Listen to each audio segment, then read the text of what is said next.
daripada kepimpinan kami. Tetapi saya memastikan bahawa dengan sokongan dan dorongan daripada ahli parlimen dan juga ahli Dewan Undangan Negeri Dun Botha, insyaAllah Bersatu akan bersama dan istiqamah bersama dengan parti PAS Bahagian Balik.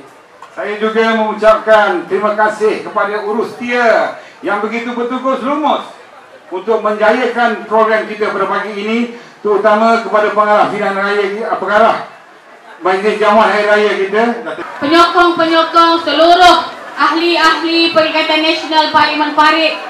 Bersama-sama kita mengambil roh Syawal untuk kita saling mempertemukan, mengeratkan silaturahim, ya, mempersegarakan, ya, sahabat-sahabat yang telah lama tidak bertemu, ya. Kita sibuk sepanjang bulan Ramadan kita melaksanakan ibadat kepada Allah Subhanahu wa taala.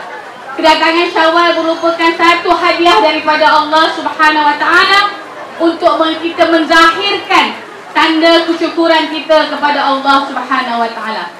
Sepanjang Ramadan kita diuji dengan berbagai ujian, ya.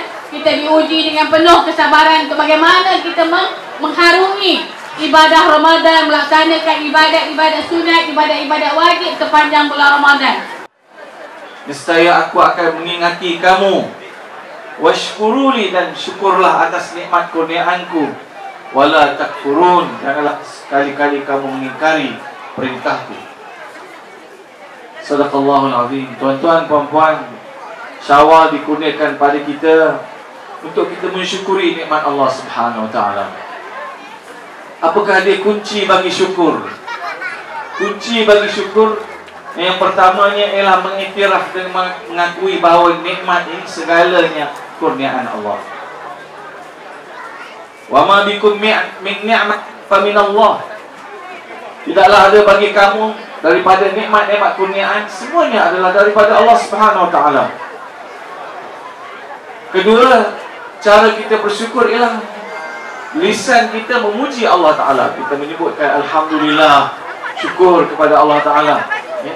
Itu tanda kita syukur. Namun begitu bukan hanya lidah kita, ya, tapi juga dengan perbuatan kita menunjukkan tanda-tanda kita syukur pada nikmat Allah. Kunci syukur juga ialah yang ketiganya, kita berterima kasih kepada manusia, ya. Nabi SAW bersabda, man lam yashkurin nasa lam yashkurillah. Siapa yang tidak berterima kasih kepada manusia, dia tidak berterima kasih kepada Allah. Jadi kena ada terima kasih, ucap syukur, ucap terima kasih kepada manusia. Jazakallahu khairan, syukran jazilan. Nabi SAW bersabda, inna ashkaran nasi lillahi azza wa jal ashkarakum linnas. Sesungguhnya manusia yang paling bersyukur kepada Allah ialah orang yang paling berterima kasih kepada manusia, ya. Sebab itu kita juga kena berterima kasih kepada manusia. Yang keempat, tanda syukur ialah kita memanfaatkan nikmat yang Allah bagi.